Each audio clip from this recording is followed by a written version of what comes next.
बिस्मिल्लाहिर्रहमानिर्रहीम। अस्सलामु अलैकुम वरहमतुल्लाह। प्यारे भाइयों, आज हम सुनेंगे फाख्ता खाना हलाल है या हराम।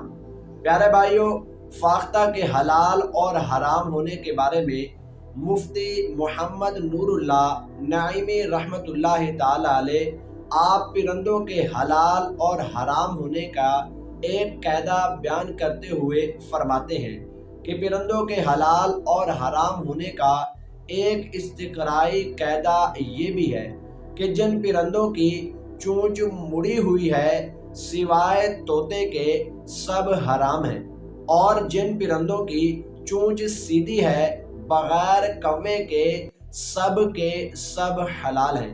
प्यारे भाइयों, इसी में आपने फरमाया कि फाख्ता भी हलाल है।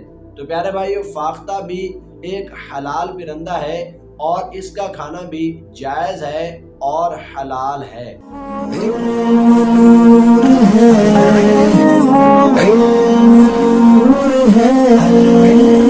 हदीस पाक में है कि हर चीज के लिए एक रास्ता होता है और जन्नत का रास्ता इल्म है।